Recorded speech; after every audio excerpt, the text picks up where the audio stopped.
Olá, sejam muito bem-vindos a mais um episódio do Capivaras Trancadas, este podcast que atualmente tem cobrido um festival de curtas, o primeiro festival de curtas Capivaras Trancadas, onde a gente está analisando, onde a gente está exibindo e analisando 9 curtas produzidos no Brasil, divididos em 3 categorias. Este festival recebe o apoio financeiro da CECEL, que é a Secretaria de Cultura, Esporte e Lazer do Estado de Mato Grosso. E hoje a gente recebe um curta da categoria Racialidade e Ancestralidades. O curta... Eita, vamos lá que eu vou treinar aqui a minha fala. E eu espero que eu esteja falando certo, O Segredo das Folhas. E para dialogar com a gente, temos Silvia e Lebonin. Silvia, se apresente para os nossos ouvintes. Oi, gente, tudo bem? Então, o meu nome, ele tem o nome do candomblé junto, né? Lebonin é um nome que eu ganhei quando eu fui iniciada dentro do candomblé. Então, aqui, nesse processo do filme, eu estou enquanto abaçada a Deus Oxum de Dejemin, que é o terreiro que eu faço parte. E essa produção é uma produção muito carinhosa que nós temos a honra, né, de poder apresentá-la ao público e ter uma repercussão tão linda como está tendo. Eu sou mãe cota no Abaçada Deus Oxum de Dejemin e é isso. Lindo! E também junto de nós aqui, para bater esse bate-papo, temos Sara Timóteo. Se fala aí com os nossos ouvintes novamente. Ei, gente, boa noite. Novamente aqui, Sara, produtora cultural, entre outras coisas aí também. E hoje, como eu disse, a gente está cobrindo o curta Yedosani, O Segredo das Folhas. O curta que narra que a gente acompanha, né, a história de uma criança que nasce com folhas na cabeça. E, durante uma ida na escola, acaba sofrendo discriminação por parte dos colegas e foge pela Caratinga, o que começa uma jornada mística de autoconhecimento e conhecimento também de diversos seres místicos, né? Para começar, eu quero, eu tô muito feliz que a gente recebeu animações, uma animação, assim, espetacular, stop motion, brasileira, né? E aí, eu tenho muita coisa para perguntar sobre isso, mas para começar oficialmente, eu queria saber como que surge, né, esse curta. Como que começa, assim, a ideia, as ideias para a produção, inicialmente? Então, esse curta, ele é uma proposta do projeto de doutorado da diretora Pamela Peregrino, e ele surge bem assim, numa proposta anterior ao doutorado dela, quando nós fizemos o primeiro stop motion, dentro, né, do terreiro também, assim, com pessoas do terreiro. E esse stop motion foi o Opará de Oxum, Quando Tudo Nasce, que conta a história desse orixá, que é o dono da casa, né, a Oxum. E é um filme, o primeiro, né, ele sempre tem um carinho muito grande, um amor muito grande que nós temos por ele. E a partir desse filme, nós pensamos em continuar o processo de fazer filmes sobre orixá. E logo após esse de Oxum, foi feito um na quarentena, né? Todo mundo estava de quarentena, acabou participando dentro do núcleo de cinema que a Pamela coordena na Universidade do Recôncavo, do sul da Bahia, né, que ela é professora lá, e ela fez esse filme, né, contando a história um pouquinho, né, dessa doença, dessa febre que está no mundo. E foi criado um coletivo. Esse coletivo permanece com essa ideia de construir filmes para contar histórias de orixá. E ela cria o projeto dela do mestrado para falar de Ossan, o orixá das folhas, da cura, e vem para cá para o sertão. E passamos aqui praticamente um ano construindo esse filme.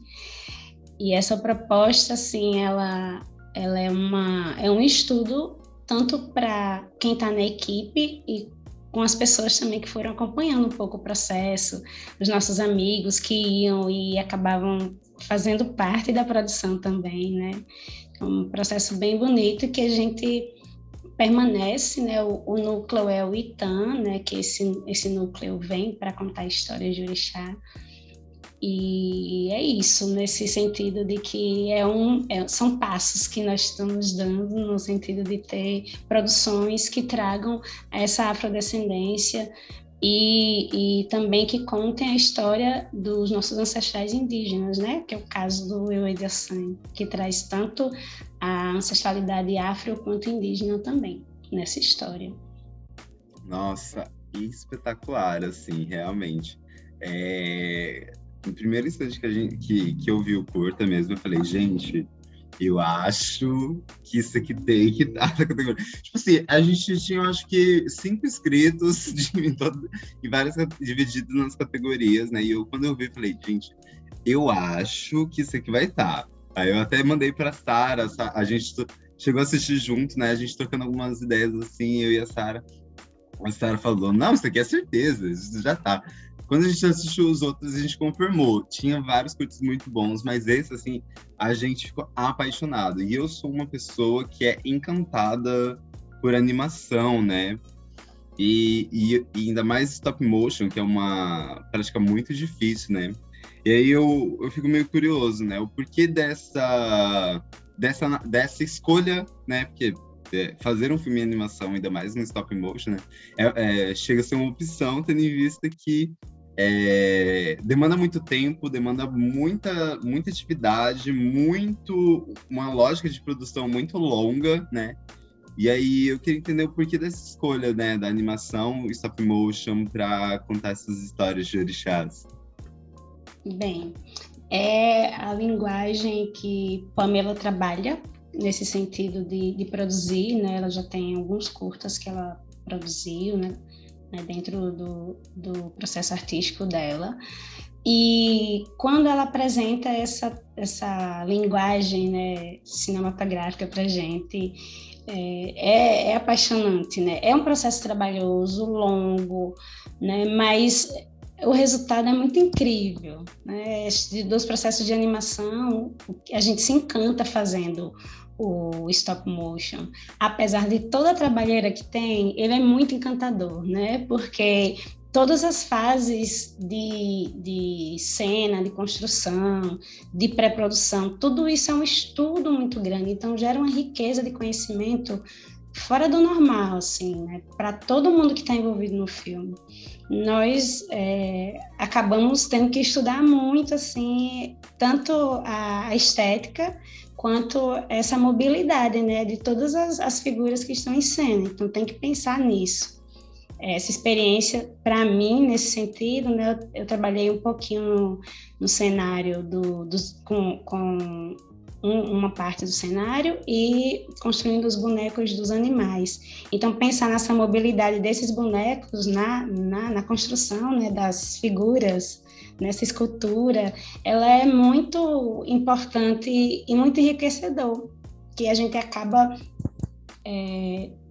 aprendendo muito mais do que a linguagem em si. A gente aprende também a produzir outras coisas para além do stop motion, né? Porque ele traz essa ideia, né, de fotografia, né, da cena, de passar madrugadas, porque só dá para trabalhar de madrugada no sentido da iluminação e dos ruídos, né? Então eram altas madrugadas de trabalho, mas tudo sempre muito produtivo no sentido de conhecimento, né, com o filme. Então eu acho uma linguagem enriquecedora nesse sentido.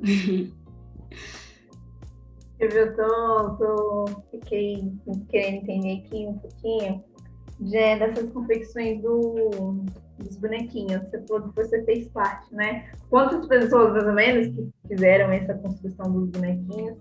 Como que foi? Vocês não sei, a produção é argila, é massinha de biscuit? Eu não entendo, mas como que foi o processo da construção desses personagens? Aproveitando, eu já queria puxar aqui o tempo de produção, né? Aproveitando esse gancho, assim, quanto tempo durou toda a produção antes da filmagem? Porque imagino que vocês precisavam de todos os bonecos feitos antes. Rolou também, tipo assim, meu Deus, faça um boneco correndo, gente. Não, assim, de fazer correndo, não teve esse processo, porque a gente fez um intensivão, na verdade, né, antes da gravação.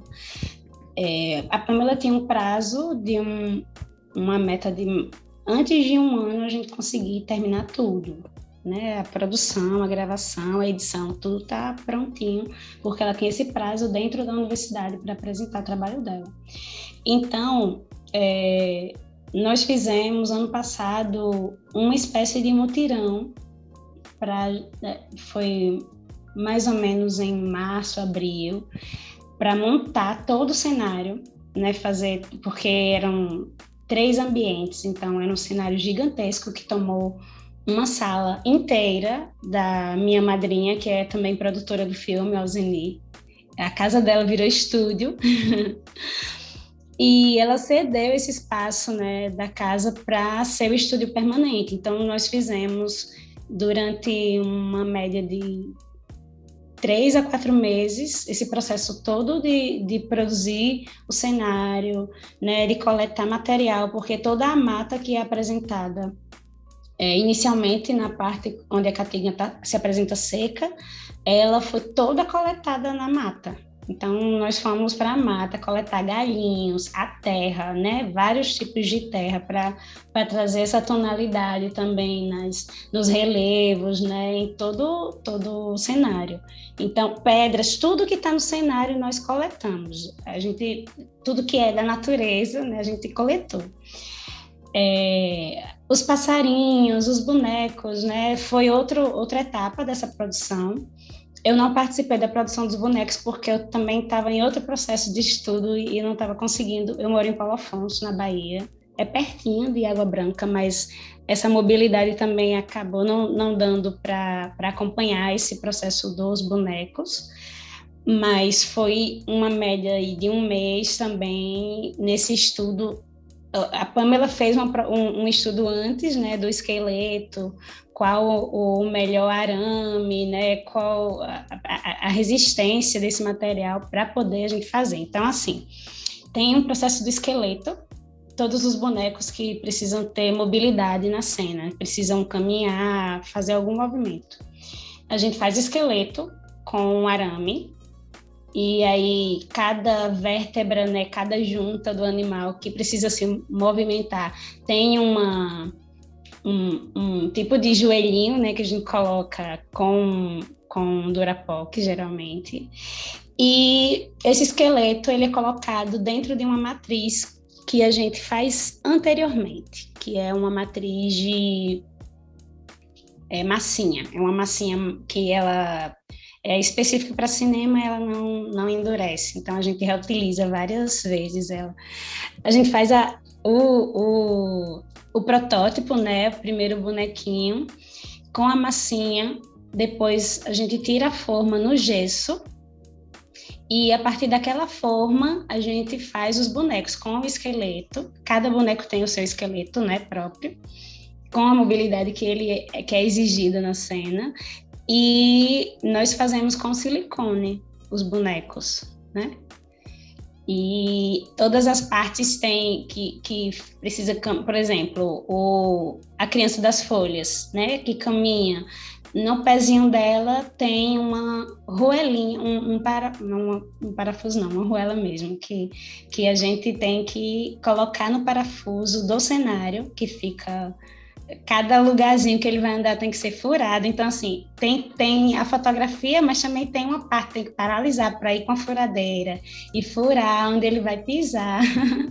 para colocar o parafuso, senão ele não tem sustentação em cena, que são bonecos pesados nesse sentido, né? Então tem o estudo do material para que ele consiga ter essa mobilidade e não ficar quebrando em cena e ficar com uma estética bem bonita, né? Então essa preocupação com a mobilidade e a estética do boneco, a Pamela teve um estudo profundo, e a equipe que fez os bonecos também, né, ficou nesse sentido. Então foram, num total, 6 pessoas que construíram os bonecos junto com a Pamela.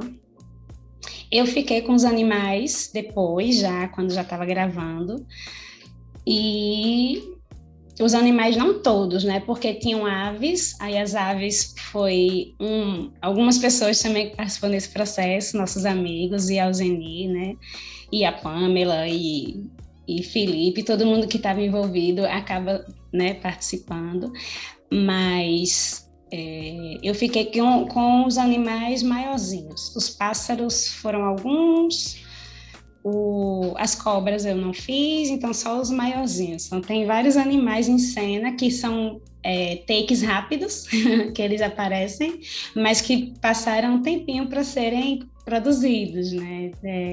Isso é a mágica, né, do cinema, né? Que tem uma cena que são segundos, mas tem uma pré-produção aí que demora um tempinho. Então, com os bonecos dos animais que eu participei nesse sentido de construir, eu demorei uns 15 dias, né? Entre o estudo, o esqueleto e a escultura e o boneco pronto. E depois que os bonecos estavam prontos, assim, enfim, quanto mais ou menos durava para gravar com o boneco? Para fazer uma cena? Porque eu acho que foi... Da forma que você me fala, parece que demorou muito. E a gente tem um curta de 22 minutos. Então eu fico pensando assim, em quanto tempo que vocês gravaram? Você teve um aprendizado aí de 15 dias, desde estudar e fazer a formatação. E para gravar aqueles movimentos de cada bonequinho, entre, sai, tira, põe, muda. Gente, quanto tempo? Foi tempo recorde, viu? Foram 3 meses e alguns dias nesse processo de gravação. Só que os bonecos, alguns iam sendo construídos em cena. Os animais eu fiz enquanto se gravava já, né? Então, teve essa questão também de produzir junto com a gravação. Porque as gravações eram à noite. Então, durante o dia, nós íamos trabalhando em outros pormenores do filme, né? Acabava que a gente ficava uma equipe trabalhando de dia, outra equipe trabalhando na madrugada para fazer as gravações. E Pamela fez em tempo recorde, né? Porque demora muito tempo. E ela ficou muitas madrugadas aí acordada para dar conta dessa gravação mesmo, né? Das fotografias. Eu imagino, porque eu acompanho o stop motion um tempo, assim, com paixão realmente de assistir. E, nossa, tem alguns que demoram 10 anos de produção. Aí eu fico pensando, nossa, 20 e poucos minutos. Nossa, foi uma lógica muito maluca de tudo isso. E aí, em meio a isso, né, o curta tem uma narrativa que é muito ligada na música, né? E aí, eu adoro, tipo, logo na cena inicial tem logo um repente com uma literatura de cordel, assim, já é muito mágico a forma com que a música entra nesse curta, né? De uma forma inocente, de uma forma de brincadeira até, né? E isso, quando a gente pensa num público infantil, né, é extremamente motivador. Aí, onde que eu quero chegar com isso, né? Descendo um monte de elogios sem lugar nenhum. Como que foi pensada, né, essa noção de um curta, uma animação onde vocês estão, né, dialogando sobre uma cultura ancestral para crianças? Como que foi a elaboração desse pensamento todo, dessa lógica? Então, o roteiro, né, foi pensado pela Pamela, baseado num livro de Alzeni Tomás, que é Odomiro Sodum, né, minha mãe pequena, minha madrinha dentro do terreiro. Ela escreveu um livro sobre o Ossanha, e a Pamela se baseou nele para construir esse roteiro, né? A música, ela foi pensada justamente no sentido como é o público infantil, então tem que ter esse atrativo musical, né? Então foi muito inteligente, né, dentro da produção ter essa musicalidade do início ao fim, e vira quase um musical o filme todo, né? Assim, ele é muito musical, é muito construído nessa ideia melódica, né? E a equipe toda acabou participando desse processo, né, da música. Muitas músicas foram produção coletiva. A gente, na cozinha de Madrinha Alzeni, ficava reunido lá até altas horas e, de repente, surgia música no meio e, brincando, a gente escrevia a letra e acabava indo para o filme. Mas foi essa ideia mesmo de brincadeira das ideias coletivas, né, que foi apresentando algumas músicas, né? Algumas músicas já estavam certas para o filme, mas outras foram surgindo no processo. Inclusive no processo quando já estava gravando, né? Teve o Repente, por exemplo, né, que eu fiz junto com a Alzeni, né? A Pamela me desafiou, né? Disse, faça o Repente do filme. Aí eu peguei o storyboard, né, do filme, e fui fazer a partir do storyboard. E foi muito legal, assim, construir, né, essa narrativa simples com toda a história do filme no início. Então, você tem toda essa história em 2D, que também foi uma ideia legal que ela trouxe, né? O Felipe fez todo esse processo de 2D do filme com tinta natural, então tem essa pesquisa do Felipe também em campo, de ir atrás de plantas com tintas para extrair, para colocar nos desenhos dele. Foi assim, esse processo todo do filme, ele traz muita riqueza. E as músicas, né, nesse sentido do público infantil, ele constrói ligações importantes, porque trata do sagrado, né, com essa ideia lúdica muito, muito legal, e aproxima muito das crianças, né? Na estreia, né, eu fiquei encantada, eu chorava muito, mas eu observei as crianças que estavam assistindo dentro da aldeia. Nós fizemos a estreia do filme aqui em Paulo Afonso, dentro da aldeia Trucatupã, que é parte do filme, né, que tem composição musical também dentro. E foi muito lindo ver as crianças ficarem paradinhas 22 minutos, encantadas e tentando cantar a música. Algumas já sabiam, iam cantando, as que não sabiam ficavam repetindo alguma frase, mas era muito lindo. E elas ficarem apontando, olha que lindo, olha essa cena.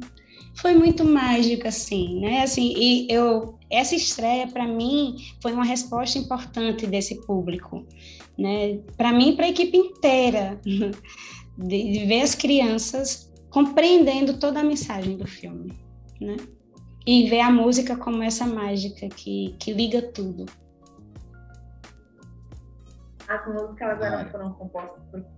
Antes de você perguntar, eu vou pedir pra gente fazer aquele esquema de fechar a sala e abrir de novo. Porque a gente é pobre, a gente não pagou o Zoom. O Zoom.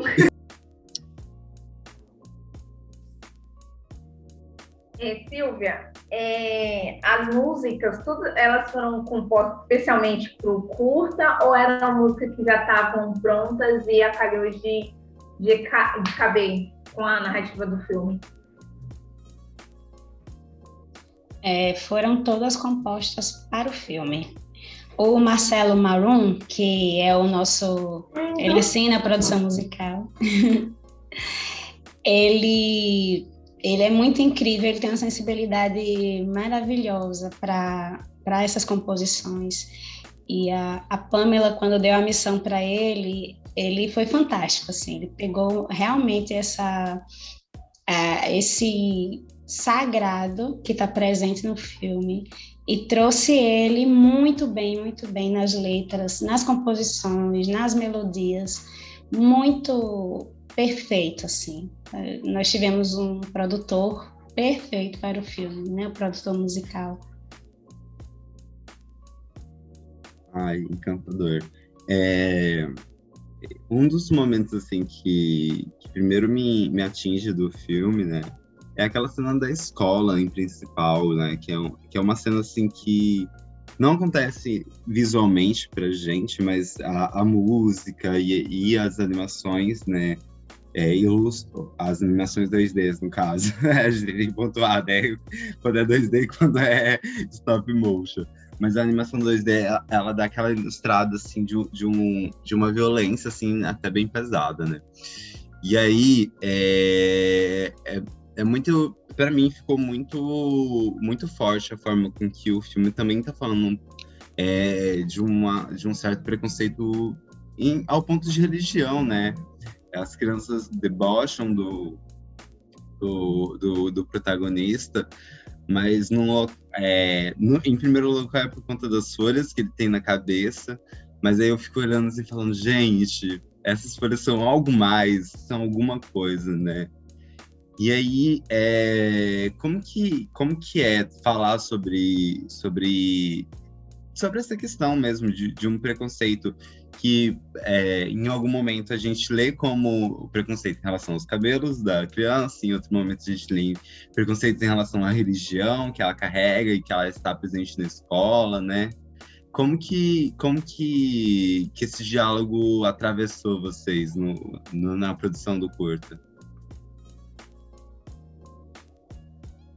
Então, né, nós vivemos isso diariamente, nós, enquanto povo de terreiro, relatos, inclusive na própria pele da gente, né? Em alguns momentos nós escutamos, vivenciamos situações que acaba trazendo esse preconceito e esse racismo tão estruturante na nossa sociedade, ele é tão presente, né? Então, contar isso dentro do filme, ele é primordial, porque o filme, pra gente, ele é um instrumento de luta também.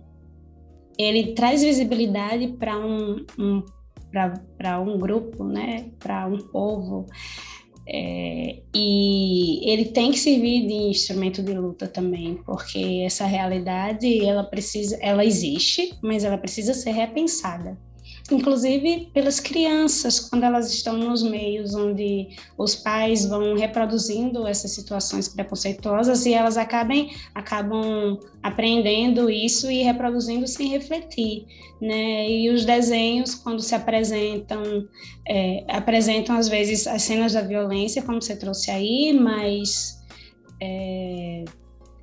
eu acho que não tem uma postura relacionada a essas pessoas dentro da situação, né? Em muitos desenhos que se apresentam, os desenhos mais populares que as crianças assistem, né?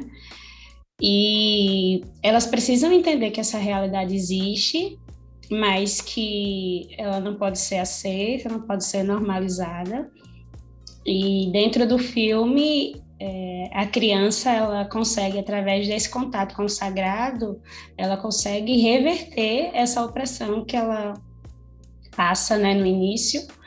Ela reverte isso com toda a força que ela vai, e todos os aprendizados que ela vai tendo durante o percurso do filme, né, até encontrar com o orixá dela e ter e ganhar o que ela sempre quis, que era tirar as folhas, mas tirar as folhas no sentido de que não ser vista como uma pessoa diferente na sociedade, né? Não ser vista... essa diferença, ela existe, mas ela não pode ser excluída, né? As diferenças, todas elas, né? Todos nós somos diferentes uns dos outros, mas isso não é um argumento para excluir ninguém, né, de nenhum ciclo,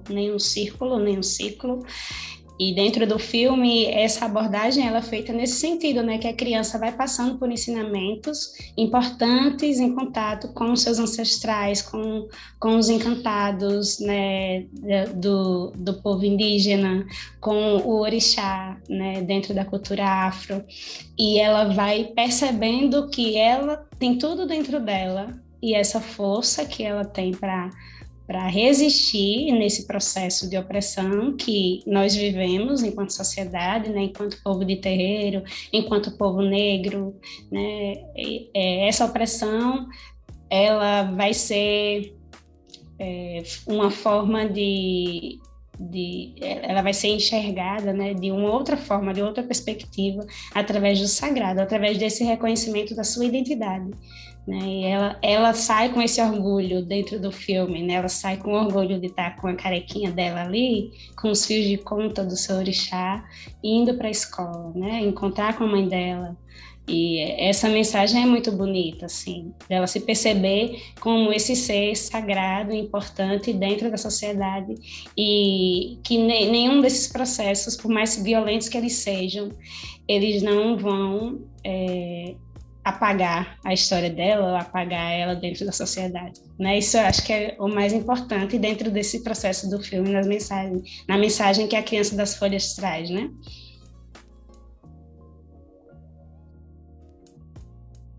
Eu queria entender, assim, se eu me corrija também se eu estiver errada, a Pamela, a conexão dela com a produção do curta que ocorreu em Alagoas, assim.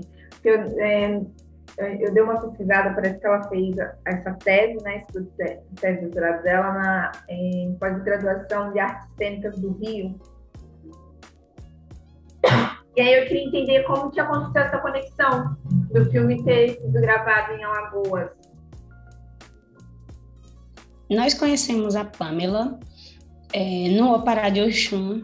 Foi um edital que o terreiro, né, o grupo de teatro, que também tem alguns componentes que fazem parte do terreiro, um grupo de teatro de Sergipe, que já tem um processo com a Pamela, né? Então, algumas pessoas do terreiro já conheciam a Pamela antes, né, antes do curta mesmo de Oxum. Ela vem para cá para construir esse curta, conhece, né, essa realidade daqui do sertão, conhece a Caatinga, trabalha com a gente, né, e se encanta por esse lugar, né, esse lugar acho que conquistou muito o coração dela, pelo rio, né, o Rio São Francisco, toda a resiliência presente no povo, na natureza, né.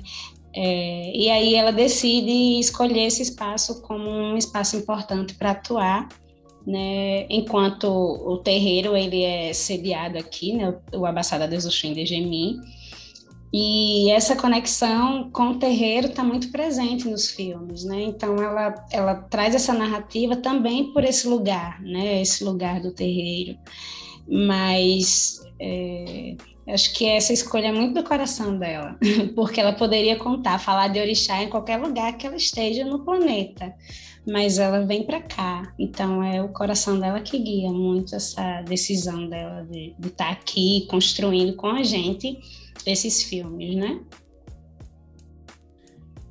É muito incrível, né? Tudo que, tipo assim, é muito claro para mim como o curta tem um processo, e ainda mais agora que a gente está dialogando, como todo curta tem um processo muito natural no seu desenvolvimento, né, nas narrativas que vocês trazem, até na questão da musicalidade. Eu adorei que foi uma batalha de repente ali. Vai, desafio você a fazer essa... E aí, aí em cima do curta, né, para mim, você comentou dessa cena do menino voltando careca, né? E aí na hora eu olhei assim e falei, gente, é o batismo, né? É de uma naturalidade tão grande como vocês trazem todos os símbolos, né?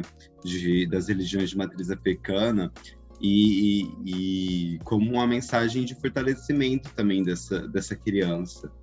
E, ao mesmo tempo, vocês mesclam com diversos momentos muito poéticos. É aquela cena onde, quando ele encontra, né, o orixá dele e começam a dialogar sobre as plantas medicinais e a destruição do homem com a terra, né? É um momento muito poderoso para mim, né? É um momento que vocês estão dialogando sobre a destruição da terra, sobre a sede do homem, né? A ambição pelo poder. E aí, né, tendo em vista tudo que está acontecendo atualmente, né? A gente aqui, né, eu e Sara somos do Mato Grosso, né? E há um ano atrás, 2 anos, em média, né? A gente teve uma destruição em massa do cerrado por conta de queimadas que dizem ser acidental, mas a gente sabe que tem uma culpa muito grande do processo do agronegócio, né? E aí eu me relacionei nesse aspecto, assim, de uma pessoa que viveu numa cidade que sofreu diretamente com a fumaça que via para cá, né? E aí isso me motivava de uma forma de raiva, né? Porque a gente estava vivendo uma pandemia e aí essa fumaça entrando na cidade, ocupando o dia todinho, né? Dava problemas respiratórios, ocupava os hospitais daqui que já estavam lotados e aí tudo isso acumulava para mim. E aí eu quero saber de uma perspectiva mais local, né? Desse discurso da preservação ambiental, né? Eu queria entender onde que ele é pontuado, né? E aí agora você também falando de que tem uma ligação direta com algumas aldeias locais, né? Se também tem esse ponto também do reconhecer e do respeitar esses locais demarcados como, ou não demarcados, porque também temos essa realidade de locais não demarcados de comunidades ancestrais. Se eu fui muito longo, assim, desculpa. Não, você foi no cerne da questão. Foi bem legal você fazer esse contexto aí, trazer essa sua narrativa, né? A equipe do filme, ela é composta por pessoas de diversos locais, né? Assim, boa parte da equipe está centrada aqui, né, no sertão da Bahia e Alagoas, mas a Pamela trouxe alguns alunos da Universidade do Sul da Bahia para cá, né, para fazer também parte desse filme. O Felipe, o Marcelo Marum, meu Deus, esqueci o nome dela. Ai, vou ter um infarto agora. A nossa coreógrafa do filme, meu Deus, como é que eu posso esquecer? Mas vamos lá, me perdoe. Ela trouxe uma equipe junto com ela, né? A Pamela, do sul da Bahia, né? E a Pamela é do Rio de Janeiro, então a gente tem realidades diversas dentro do filme. Mas quando ela trata dessa questão ambiental, né, que ela é uma questão global, mas na nossa realidade tem questões profundas, né, aqui com o Rio São Francisco, que vem sofrendo há muitos anos o processo de abandono mesmo, né, das autoridades. Existe muito projeto para tirar a água dele, mas não tem nenhum projeto para recuperar, para proteger o rio. Então tem um processo longo de muitos anos de descuido com o Rio São Francisco. Esse é um ponto, né? Cada vez mais nós estamos perdendo áreas de mata, áreas de caatinga, né? O cerrado praticamente está, né? Tem muito pouco do cerrado em pé, né? Já foi muito destruído pelo agronegócio. Mas aqui na região, né, as áreas de beira-rio, elas estão todas privatizadas e todas desmatadas praticamente. Né? Tem muitas questões ambientais. Assim, quando a gente fala de orixá, a gente está falando de natureza. A gente não pode desligar nada, nenhuma visão que nós temos, né, da força do orixá da natureza, porque eles moram na natureza, né? Não tem como a gente falar de Ossanha sem falar das matas, porque a gente não estaria falando de Ossanha, né? Essa força da natureza que ao mesmo tempo a gente vem perdendo, né, esse espaço onde ele habita, o filme vem também com essa proposta de trazer, né, com muita força, né, nessa cena, que traz esse encontro, com Ossan, que tem lá aquela floresta preservada ali na beira do rio, ele mostrando as ervas, a serventia de cada uma, e depois ele apresentando, ó, tem esse lado aqui, que é lindo, que é muito sagrado, que tem que ser cuidado, mas tem um lado também que está acontecendo e está sendo mais forte cada dia, que é o desmatamento, né?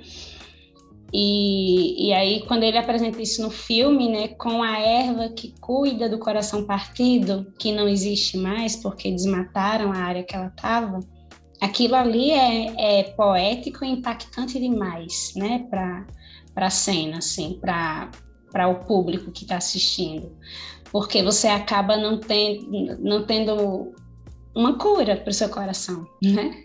Que é o que comanda muito a nossa vida. Nossa vida é comandada pelas emoções. Né? Então, quando ele está ferido, não tem cura, porque estão destruindo esse lugar sagrado que habita nessa força. Então, falar de orixá e não falar de onde ele atua, de onde ele está presente, é em vão.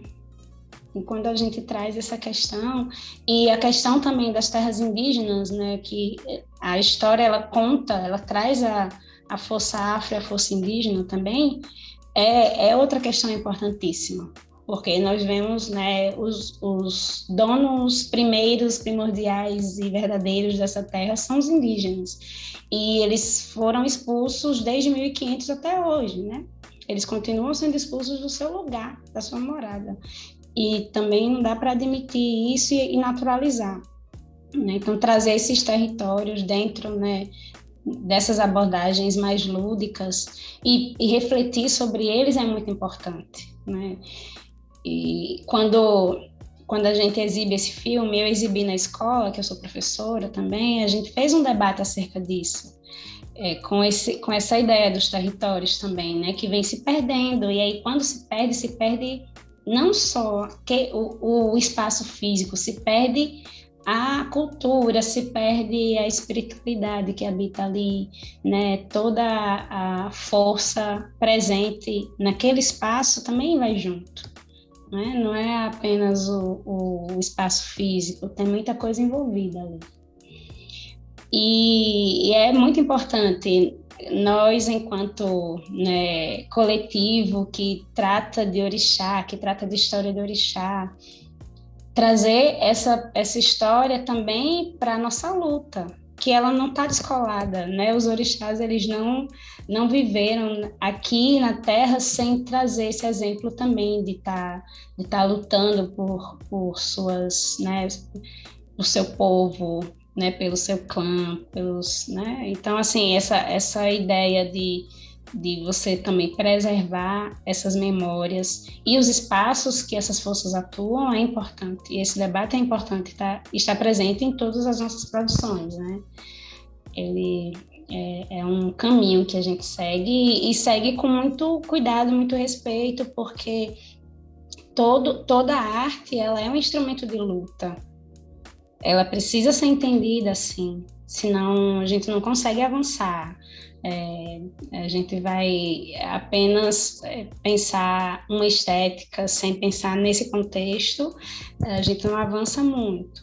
Tá? É importante trazer todo o processo que está presente do povo que se conta a história, né? Do ambiente que essa história se passa, para que as pessoas também se reconheçam nela. É importantíssimo isso, se reconhecer dentro da história, e não uma história que foi contada como os colonizadores contaram até pouco tempo para a gente, uma versão deles, né? A história contada por nós. Isso é o primordial. Os leões que aprenderam a contar a própria história. Eu adoro esse provérbio. Agora, puxando um pouquinho para o caráter de produção audiovisual, né? Eu queria entender um pouquinho dessa localidade local de vocês como produtores audiovisuais, né? Como que toda a logística, né? Porque no podcast aqui a gente está tendo esse debate. Cinema é uma parada muito cara. Cinema, a gente precisa de vários equipamentos. Uma câmera que no final das contas não é só a câmera. Isso eu acho incrível, assim. Você compra a câmera, mas você precisa da lente, você precisa de tal equipamento para tal coisa, para tal coisa, para tal coisa, para tal coisa. E acaba que é 20 mil reais, né? E aí eu queria saber como que vocês aí, né, em Água Branca, como que funciona essa lógica de produção para vocês, né? Primeiro, como que vocês entram, né? Não sei se você comentou no podcast ou antes, você era meio nova no cinema, né? Mas como que vocês entram e como que vocês têm toda essa logística aí local de produção audiovisual?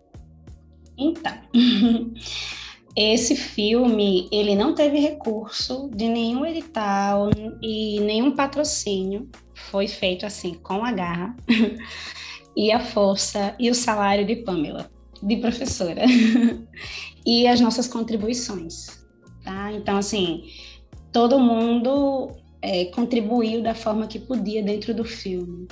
Essa construção, a gente sabe do quanto é caro, né, produzir, como você trouxe aí, né? Os materiais que nós usamos, apesar de ter muita coisa que a gente coletou, né, para trazer a realidade no cenário, mas assim, a mata, ela não estava no ar, ela estava numa estrutura de madeira, que tinha outra estrutura de madeira, que precisava de parafuso, de prego, e de tinta, e de várias outras coisas, que precisou ser comprada.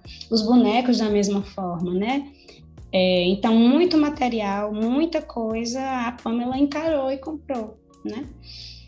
Mas nós sabemos, assim, que foi uma produção bem dispendiosa nesse sentido, né? Cinema é caro e mesmo assim nessa dificuldade, a gente sem ter um recurso de nenhum edital, e a gente vê cada vez mais no Brasil vai se fechando nessas portas para editais com esse desgoverno aí, mas nós estamos seguindo com essa ideia, a possibilidade de continuar contando a história de Orixá, com o recurso que a gente tem, do jeito que dá, e se apresentando um edital que a gente consiga, nós vamos fazer, mas nesse sentido, assim, foi Pamela mesmo que arcou com essa despesa, né? Inclusive de deslocamento da equipe, né? Eu fiz um curso junto com Marcelo Marum, que é o nosso diretor musical. Nós fomos para Recife, né? Então, assim, ela possibilitou essa formação para a gente em um curso de dublagem e enriqueceu muito também no processo do filme para nós dois, né? No sentido de estar dublando e trazer, né, esse conhecimento todo. Então, foi um processo coletivo, com a força de todo mundo, mas com grana que não tinha um recurso de patrocínio, né, nesse sentido. É isso, mas seguimos aí, acreditando que a gente consegue fazer mesmo assim. Não, claro que a gente não vai ficar fazendo filme sempre contando que vai ser assim, né? Claro que não. A Pamela fez tudo isso também por esse processo do doutorado dela, né?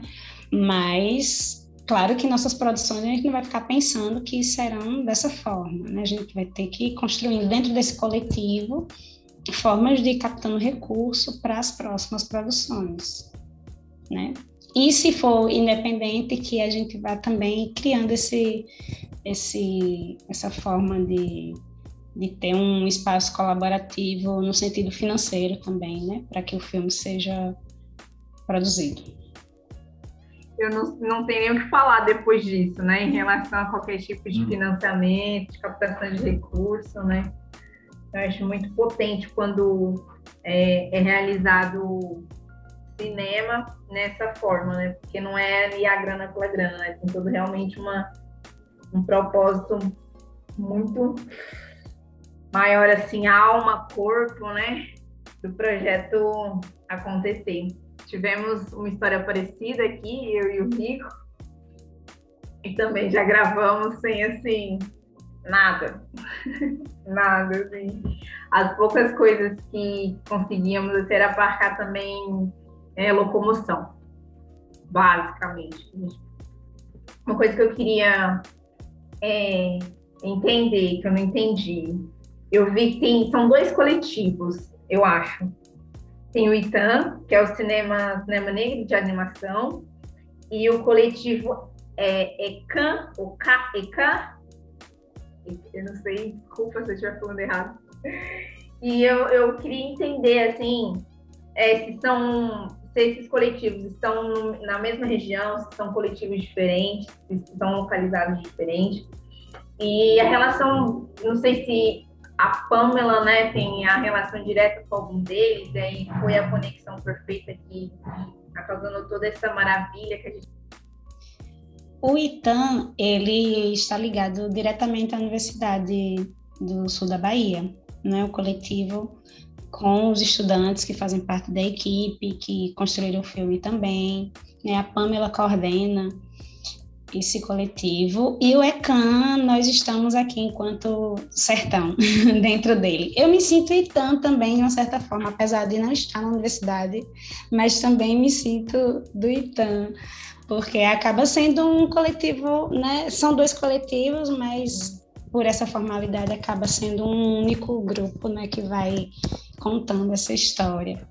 Mas o ECAN, ele está aqui, né, aqui no sertão, Alagoas, Bahia, nos 2 municípios, né, de Água Branca e Paulo Afonso, da Bahia. Eu tô olhando aqui o relógio falando, gente, eu não quero que passe 1 hora, essa 1 hora podia ser 2, porque a gente tá desmembrando tantas coisas nesse curta, é incrível, né? E desse processo de animação muito elaborado, né? Mas foi estabelecido que a gente tem 1 hora só de gravação para cada curta. Nesse momento eu tô bem arrependido, mas enfim. Eu queria agora que a gente pontuasse um pouquinho mais da trajetória do curta, né? Se já participou de alguns outros festivais, amostras que aconteceram. Você tem esse registro? Então, eu não sei de cor todos os festivais. Tem alguns festivais que nós participamos, mas eu não lembro de cor aqui. Um festival de Taquari. Então, nós ganhamos como melhor animação nesse festival. A mostra universitária, nós participamos dessa mostra. Teve o festival também, a Mostra por um Mundo Melhor. Foi isso que eu falei agora, né? Do Curta Taquari. Né? Nós participamos dele e teve prêmio também.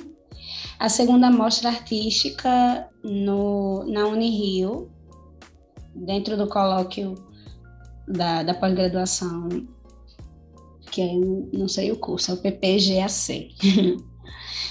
O segundo seminário na rede UFSB, na Bahia, na Universidade do Sul da Bahia.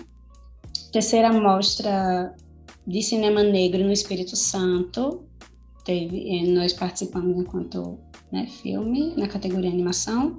O Festival Internacional de Cinema Infantil em Bangladesh. Festival Audiovisual Periférico de Sobral, no Ceará, também. Foram esses aqui. Acho os últimos que nós participamos. Nossa, um curta rodadíssimo, muitos festivais, adoro. Já, inclusive, fora do Brasil, né? Esse de Bangladesh foi muito uma surpresa pra gente.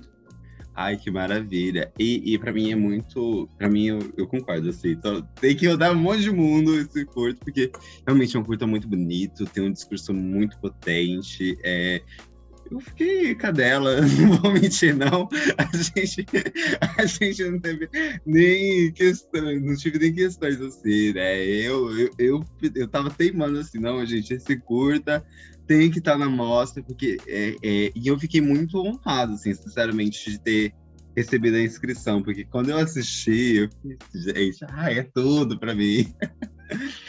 Ai. Então, né, como a gente já está finalizando, nosso tempo de 1 hora já está chegando no limite, né? Eu queria, em primeiro lugar, muito, muito, muito, muito agradecer a inscrição. Eu fico honrado, realmente, porque é um curta que me atingiu em vários sentidos. E eu também gostaria de pontuar, porque eu sei que existe no Brasil e às vezes fora do Brasil, uma série de questões quanto à amostra, né? E se o curto está exibindo, alguns festivais não permitem isso. Então, caso vocês tenham algum festival em mente e um dos critérios seja o curta não está disponível, né? O curta, para quem não tá, quem chegou no podcast e não ouviu, tá disponível no canal do YouTube. Aqui na descrição do episódio você consegue acessar ele, mas por um período de 2 meses. E caso vocês se inscrevam em outro festival, só entre em contato com a gente tira o festival do ar. A gente tira o curta do ar. E aí vocês conseguem. Porque a gente não quer barrar vocês de receber outras premiações, tá? Então, muito obrigado, Silvia, por essa hora de conversa. Sinceramente, a gente poderia ficar aqui mais 1 hora, porque tá incrível esse bate-papo, tá muito gostoso. Obrigado, Sara, por esse horário. E se você tiver algum recado final, algum pontuamento em relação ao curta, fica à vontade, esse espaço é seu. E também pontuamentos pessoais, né? Se quiser passar suas milhas aí, sempre bom, né? Eu que agradeço, assim, a vocês, né, Sara, Rico, por esse bate-papo tão bom, né, tão gostoso, que dá vontade de ficar mesmo aqui a noite toda conversando sobre o filme. O filme Eu, Ele e o Sangue, né, ele é emblemático, ele precisa rodar mesmo esse mundo aí. Eu acredito que essa mensagem, né, ela é universal, ela é para além do nosso contexto brasileiro, ela é universal mesmo. E é isso, sim, acho que as pessoas precisam assistir ele mesmo enquanto para ter essa leitura nossa, né, desse orixá, dessa criança, né, desses encantos das matas aqui do sertão, né? Nossa região, eu sempre digo assim que ela é muito encantada, né? Encantada em todos os sentidos. Apesar de todas as mazelas que estão aqui, que habitam aqui, que estão destruindo muita coisa, né?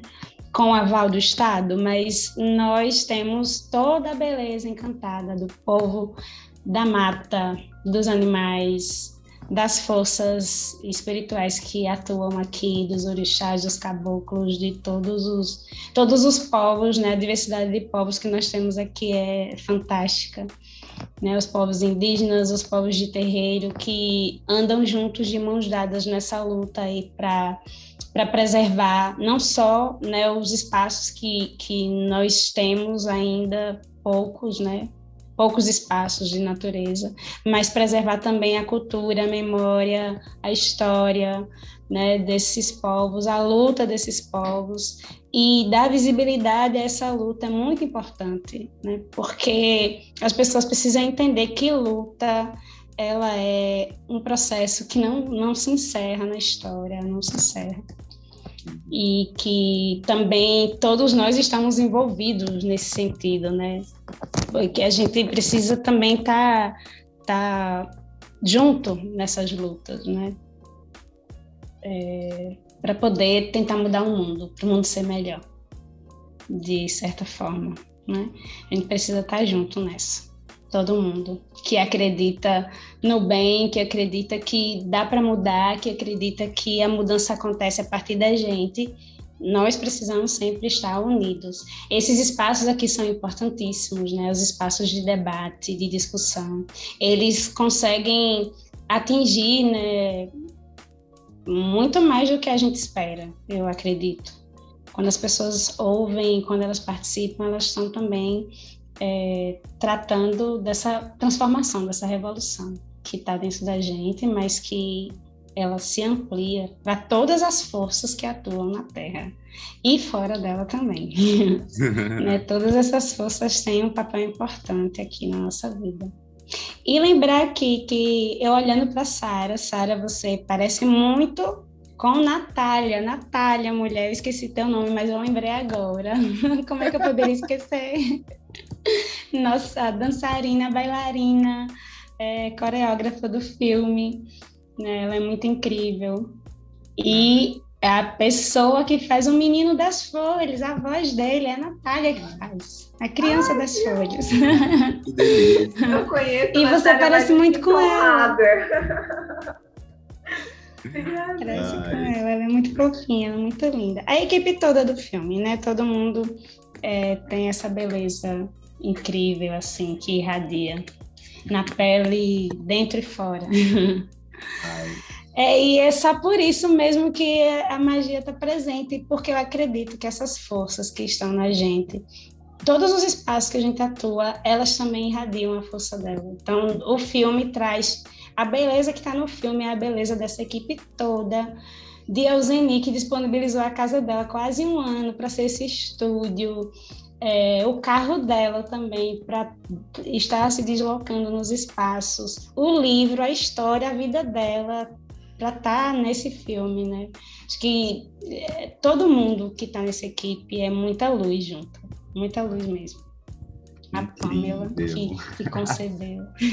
Então, aqui reforçando para você, vai lá assistir o curta, tá disponível no nosso canal do YouTube. E lembrando que também temos a votação para o melhor curta de voto popular. Então, você, se gostou do filme ou se gostou de outros, vai lá.